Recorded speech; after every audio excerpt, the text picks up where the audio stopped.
Yes.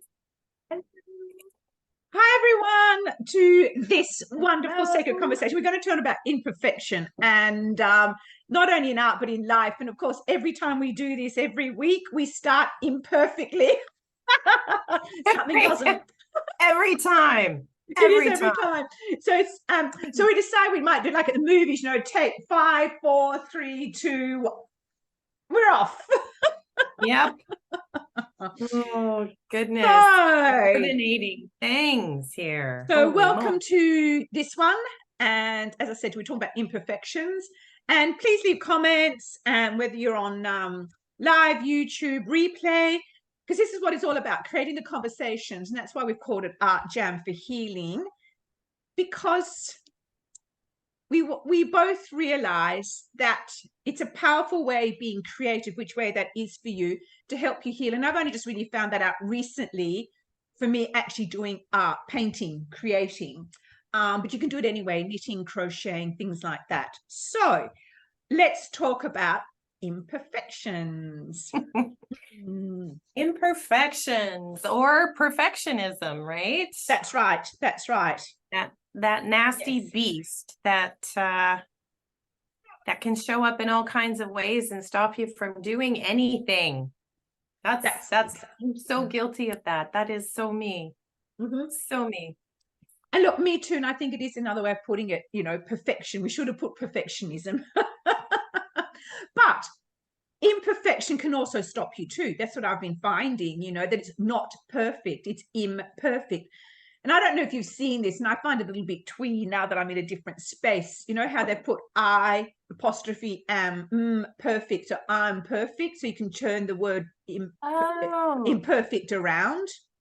I haven't seen that. I like that. Yes, I did, and I'm not sure now, but yeah, no, it is. It's a nice way of looking at it, isn't it? Oh, Tammy, lovely to see you. Glad you're here. Hi, you Tammy. Yay! So it's how can we overcome that real feeling of imperfection? There's something wrong with us or what we do. That's a good question. Have anyone got any ideas? Yeah. If you have this one figured out, I want to know. Yeah, me too. That's all I'm saying. And I think it's imperfections. Do you know what I think? It's a life. I think this is really going to be a lifelong path, because there's always going to be times, and I think it's each time, this is how I'm sort of seeing it. Each time we do a level of healing, we plateau. Then we go to another level of, I don't know, creating, healing, or new adventure, something new. Then, of course, the doubts are going to come back in. But I think that's also normal. That's part of life, because you're stepping out of a comfort zone anyhow. Yes. So Tammy, the question was, we're talking about imperfection and feeling imperfect, or, perfectionism, holding yourself back because of perfectionism. So we had just said, if someone has a solution to this, we want to know, because this is, it's life. So that was the question. Yeah. It is interesting, because I think just as you said, I think we work through things, we get to a new level, and then we need to, work through more. It is like peeling an onion or shedding all the layers of stuff that we don't need. Because, when I was a teenager, I was anorexic, and I was anorexic for a good 10 years into my early 20s. And being anorexic was also the reason that my daughter was 3.5 months premature. Okay. So even though I ate when I found out I was pregnant, it just wasn't enough, because my body had been starving for so long that, the body makes a choice, and it's going to save me versus nurturing a child, right? Okay. So, but I don't, that was always a lifelong battle to deal with, believing, looking at myself and judging myself and seeing only my imperfections, right? Only the imperfections. Yeah. And I didn't know what I really looked like. And so healing from that was again, that was it took a long time. I can still be critical, but I don't now. I mean, I love my body now the way it is, right? Do I wish things? Well, yeah, but I can change them too, right? And I But think that is it. Yeah, but sorry. well, no, but I don't feel like I need to stop myself from eating anymore. Do you know what I mean? Like I can look at myself and I just look and go, okay. I don't even think anymore. I used to know when I was in that weird space when I would look at myself and I could just tell because I was self-critical. And then it's like, yeah, well, I'm having a fat day. So I knew that's what I called it. I was having a fat day where I knew that I was just going to see myself as fat all the time. And then I just avoided mirrors and I just didn't think about it.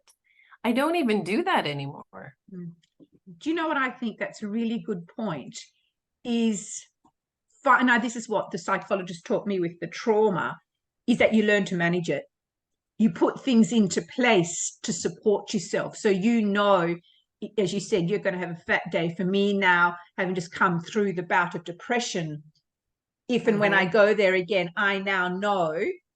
I knew it this time, but I didn't drop into it quick enough. I was still in denial that I'd gone into this deep bout of depression, but I at least now know what I need to do and want to do to support myself, Right. So I think it's that, because it's you as I've been told, and I think it helped me. You're never going to fully get over trauma. Lives in your body. Yeah. But again, it's like she said, I said just now, it's how you manage it, how you manage when something comes up, when you get anxious or I still startle. That is very much a trauma response. So I can startle at anything being dropped still. And my body goes straight into, because that was my father used to come from behind, or his drinking cabinet was near where I slept when we lived in the apartment in Switzerland as a child. So anytime a door would open or a bottle would be, it could even be a soda bottle would open, I'd automatically, So at least now I don't do that, but I still startle if something drops. I can still, drop. And that's a PTSD response. But at least now I just know it's okay. I just said, I'm safe. It's okay. Yeah. And it's okay. But it's just interesting how you can your body is there immediately before you've even had a chance to go, actually, well, I'm no longer in an unsafe environment. Yeah. Yeah. And I think that's tying that back to imperfections. Pam's here as well. Hi. Oh, hi, Pam. Yay. And I'm loving what she's doing. And I think coming back to imperfection, I think what for me still can come through is that sense of still not perfect. I still haven't healed perfectly enough, I mean, it's completely illogical, but I shouldn't still be jumping like that. So again, I think it's about like what you've done. We learn how to be with what is, and then learn to love ourselves, even though at times we might not like all of ourselves, our behavior, or parts of our body, and particularly when you go through the change of life. I started early. Yeah, all bets are off then, man. Yeah, I started at 39, my hips changed. My lovely mother, now knowing what she's like, what I didn't at the time, said, oh dear. What did she say? Oh, because she's even though she's Australian, got that very British accent. She said something, oh dear, look at you changing shape or putting on weight or something. Oh, great, Mum, just what I need to hear as I'm changing, at 39, But instead of embracing that change and seeing it as part of the evolution of my body and part of the process of becoming older, I saw it as an imperfection, and it took me a long time to learn to love my body. And I'm 60 now, and occasionally I look at my tummy, but I think you made a comment a bit earlier, unless I make a change and do some more sit-ups or whatever, my tummy's going to stay the same, isn't it? Yeah. So either I embrace it for its imperfection that I see, or I do something about it. And it'll still be imperfect, but that's okay. Well, yeah, right. And Mm. so Tammy has said art, and I think she meant neuro art. Yeah. In here, it's probably neuro art, have Yeah. helped me release a lot of the perfection status and embrace the reality of messy and non-perfect. It's rather liberating. I'm still a Yes. work in progress. Yes. Yeah. And I like that, Tammy. And Yeah. Pam's putting, she's doing her holiday door decoration and it's different. know. And she goes, nope, it's a wreath. I may make it at different times over the years. And I like that. You know, coming back, Tammy, something I learned over the years was I also call it a creative in progress, you know, because I'm being creative. It's creatively in progress, you know. So, yeah. So I like that. It is true. And I think it is liberating, but I think it's also always going to be a work in progress. Again, like no. we mentioned before. Sorry. Yeah. She said Naranon. Oh, Naranon, right. Naranon Support group for loved ones of addiction. Oh, okay. I didn't know. I knew about Al-Anon, Alateen and all that, but I didn't know about Naranon. Thanks, Tammy, for sharing that. Okay. Right. Huh? Loved ones of addiction. Oh, that's interesting. Yeah. Didn't know about that. I didn't either. Because I've been to Alateen, Al-Anon, ACA, Adult Children of Alcoholics years ago. So with, you know, dealing with or getting to know my father, but I didn't realize my mother was a narcissist until only just a few years ago. So, but you know, these support groups are really helpful. And I think, like you're saying, they can just support you in that space of those nice little comments that come from our loved ones, or particularly like our parents, and that contributes to that feeling of imperfection. Because I've just been writing my memoir. I decided to skip a few chapters and go to the ones towards more the end of leading up to now, and how I reconnected with my intuition. And it's been interesting what stories have been coming up that have stayed with me for all this time, you know, that were either told to me, or that's the belief or perception that I carried. I agree with you, Tammy. Everyone should experience the 12-step program. I agree. It really is an incredible program. Very, very supportive. But it's amazing how people scoff it and say they don't need it or whatever. But I think, you know, so amazing tools. Absolutely, absolutely agree with you on that one. Anyhow, that sort of, but look, I've just been trying to do here, because I'm never good at drawing, but I'm learning to do markings or like make mandalas. I don't know if you can see, because I've done it in pencil. Now look at how that each one's a different shape, size. It's going to take me a while to get, because I was watching someone yesterday creating a mandala, and it was great. She kept saying make it imperfect, and she did, but hers were mostly perfect, because I suppose she's been doing it for years. I think it takes practice. And then this is what I created, and even though I did a square, it still ended up, see, look at all these, not one of them practically is the same. And I had to really, really let go. Plus the colors didn't quite come up. She was using something else. I was using Sharpie, so the colors didn't quite come up the way I had hoped either. But I really loved the process. I had to really let go of, just enjoy the process. And like you said in that interview we did for our Sacred Conversations, have fun. Yeah, and like Tammy said, I was one of those people, I don't need help. That's right. Have you do a messy man? Oh, I didn't know. No, Tammy, I've been too busy focusing on the perfection. So that's actually a great idea. Have you done them? I wouldn't even know how to start. A messy mandala. Oh, didn't think of that. No, I was too busy thinking of it not being perfect and trying to get it perfect. So you see, that's again how my mind is still trained, because I suppose when you're living in a chaotic home where you never know what's going to happen next, you try to be as perfect as possible. Oh, Tammy, look up Robin Mead. Okay, I'll need to do that. Thank you. That's, oh gosh, that'll be great. That'll be truly liberating, I'm sure. Because again, it's coming back.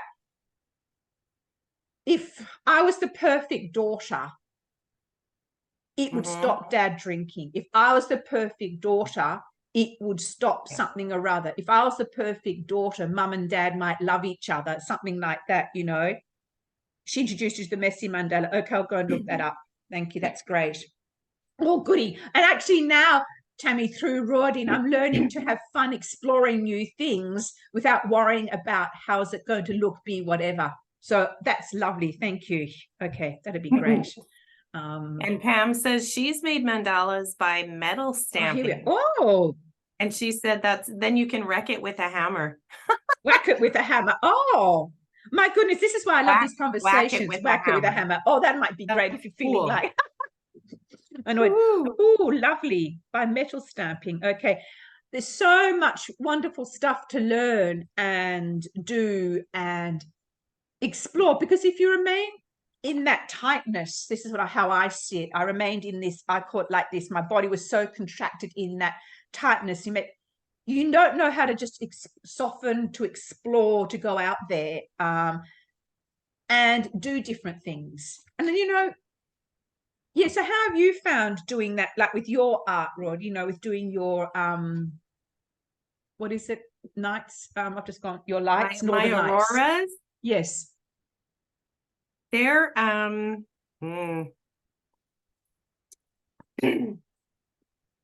they're, and I think I've touched on this before as well. They're a little more precise. I mean, Yes. they are and they aren't, right? So where I try to let go is when I'm laying down the background color. Right. So because it's on a black canvas, you don't really see until I add the white. So if I'm using multiple colors to do multicolored lights, it's when I'm laying down the color, that's when I just kind of let go and I dip into whatever paint calls me, and I'll move the brush wherever I feel called to move it. So that's where I get that freedom from, because, well, and I guess to a certain degree, if I don't have a specific pattern in my head, then again, laying the white down can just be kind of wherever it goes, right? The brushwork has to be more precise. So it's like, at that point, relaxed but controlled, right? Just kind of going with it, but yeah. It's interesting you say that, because made me think of when I watched my partner do jewelry. He used both parts of the brain because he needed a certain amount of structure. So that was like the left part, you had to work things out. And then he used the left side to then be creative with it. And I haven't got a piece on me, but I don't know if you can see that one up there. So what he'd do, he'd often do them in I can't really tell. I could take it down. Yeah. And also it's it's silver. But what he does, no, I can't take it down. He uses squares. He'd do the 8x8. So there's that structure, the perfection. Then within it, he would be the creative. And in this case, he's gone outside of the square. So I like that too. So it's perfect, but it's also creative. So it's using both sides of his brain. And see, he was a pilot in the past. So being a pilot, it had to be precise. Yeah. Otherwise, yes. And if they were coming down like in fog when he was flying in the North Sea of Scotland, they had to, like, literally, if they were even this much off course, the tower would say, sorry, come, the precision was huge, particularly when there was such fog or it was so iced up. Perfection came in. So I used to watch him with interest, that he could let that side go and step straight into that other side, that beautiful, creative, open side, So it taught me a lot about, you can have both. It's how do you work in harmony with them. Well, and actually I was thinking of, that made me think of his photography too. Yeah. But it also made me think of the mediums that we all work with, right? Whether it's metal, like Pam said, she's done some work with the metal. Tammy works with marble and rock. Oh, and yeah. and of course different mediums, and I work with oils and you work with watercolors. And I think there's just naturally a little bit of both in all of it, right? Yes. You have to Yes. kind of understand, you have to have that certain kind of technical base, so to speak, or that foundational understanding, which is more precise, but then it's what you do with it after, That's it. right? That's it. That's it. And I think we've talked about this before. You needed like a foundation. So I keep Yeah. seeing this like the base of a house, and then you do whatever on the top. And I think it's also with healing, we create a foundation. For me, it's a sense of safety and trust and a groundedness. Then after that, I can then step out and explore and become adventurous again. Because then I look back, and as I was doing my writing, I left home, came back to Australia because we were living in England at the time after Switzerland. And I just left home. I came here and I had a lot of adventurous, a spirit of adventure. Yes, even though I had still the childhood stuff. But, I went traveling when I went back to Europe. I went back and lived in Switzerland. I did all sorts of things. And then I wondered, how did I get enmeshed back into this, and then the trauma? So I'm coming back to that wonderful adventurous side of myself. And instead of traveling abroad, which I'm traveling it's like I'm traveling within my own landscape and doing it through art now and learning to find that part again. Yeah. Cool. There's looking for a green here. So so what and if for Tammy and Pam as well, so what do you do when perfectionism strikes? And because I know for me, when it strikes, sometimes that'll cause me to not paint, to not do, like to just step back. Sometimes it's a good little break, like just to do something else for a bit and come back at it. But it can have me away from my studio and painting for weeks. So yeah, what do you guys do? Actually, that would be interesting to hear for anyone listening. I think, again, it's coming back to just accepting.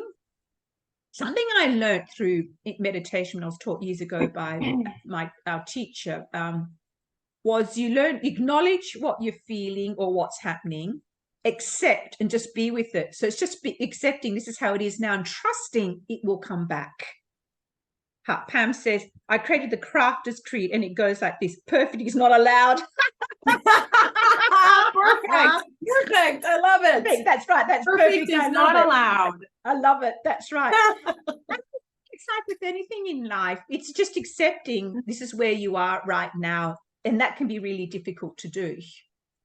And I think for me, it's trusting it will come back, or this too will pass, as they say. Yeah, see, Tammy has fun with all her art. It's such a spiritual experience for me as I create. Yeah, Tammy, I'm finding that too now. At last, I'm connecting with that, and I love it. I'm really loving it. So, but it's have you read Julia Cameron's The Artist's Way? I don't think I've got it here. I've got I have not. Yeah, the one for work. But she says you do your morning writings, as you may know. But she says have an artist's day, or I do as a morning once a month, but I've got a bit out of rhythm, where you go and do something completely different. You go to the beach, you go to you take yourself out of your normal routine or rhythm. So I've been to a few friends' art galleries. I might go to the beach for a walk or go and sit in a cafe. That's where sometimes I go and do my writing. So sometimes that can help break the spell. That doing something different. Yeah. Or it could even be, I don't know. No, I was just going to say, it just kind of rewires, right? It can interfere with the current wiring and energy and just kind of snap you out of it. Yes. or bring you serendipitous inspiration too, right? Yes. Yeah. And it could be that if you can't do that, you just go into your studio and just sit quietly, read a book, or do something completely different. If I'm not feeling that motivated to do something a little bit more out there, I will just, as I said, do this. I'll just do mark making or mandalas. I'm going to try this messy one now. Oh, Tammy, I've not. It's good. I haven't completed it all yet, but I keep dipping back in again. It just really helps. Yeah, and I think I've used it also just in my life in general, and that's what we wanted to talk about today: imperfection in general. How do we overcome that feeling? And when I think about it, I don't know about you, Rodine, but when we first had technology and you could do lives and reels and like what we're doing now, Zoom, and we all felt shy and embarrassed and, was it perfect? And, now we just sit here, don't worry about lipstick, makeup, our hair, nothing, but it's just interesting how that has helped. Because once upon a time, I would have been a bit fussing with my hair. Sometimes you should have done the bloopers behind the scenes. Oh, is my lipstick right? Oh, Yep. great, Pam. Thank you. I've added a picture of my redo and tagged you both. Great. Thank you. Oh, I'd love awesome. to see that. Yeah. Yes, because then, everything had to be neat and tidy. And now we've been doing this for so long. I mean, even when I do my sacred conversations or my videos, information videos for YouTube, yes, I do make sure I also like to do it. I'm not perfect, but I do put some lipstick on and that. But even then I just go, you know what, this is just how it is. I use notes. It's not perfect, but that is also showing people you don't have to do it a certain way for it to be professional. That really clinical sort of way of being. And particularly, I think with the topics that we talk about, I don't want it to be clinical. Or perfect, because that's not what any of this is about either. That's exactly right. You know what? And I guess, and actually, that just kind of makes me think imperfection versus perfection. Yeah. Imperfection, isn't that just real? Like, isn't that just real and beautiful and us and however you want to call it, quirky, or I think I like that better. Yes, individual, just uniquely. Yeah. What makes you, what makes me, what makes all of us. Yeah. Yeah. Tammy says, I jump on now and then and do Facebook Lives and just go for it. It's fun. Exactly right. It's exactly right. Because otherwise you I stop haven't yourself. caught her lives. Yeah. Yeah, exactly. And I think you've made a good point, Tammy, because I think also adding to that is you then otherwise stymie that energy. People can feel that if you think about energetically or something, there's that block happening. Whereas if you just get on and just go, hey, here I am, there's such a beautiful different energies. There's an aliveness there, Yeah. Mm. Yeah. And for me, Oh, and I was going to say Pam. I mean, Pam does a space show every Friday night and has been for years, right? So, yeah, I mean, she's a pro when it comes to doing a live show for sure. yeah. And I think it's like with anything, practice, they say practice makes perfect. Well, I don't, now that we're talking about it, but practice does make a difference. It does support you in finding your style, your way. And in the sense of perhaps perfection in making sure the technology is working, things like that. Yeah. Again, creating that structure around what you're going to do, and so like now I don't worry so much about the backgrounds, yeah, I just think, as you said, it's just being beautifully, gloriously you in whatever way that comes. Mm-hmm. Isn't that interesting? Pam made a really good point. I think with the coming of AI, imperfection will be cherished because humans are so good at it. Aliveness and inspiration are our domain. Yeah. Mm. That's a very good point. It is a good point, isn't it? Huh. Yeah.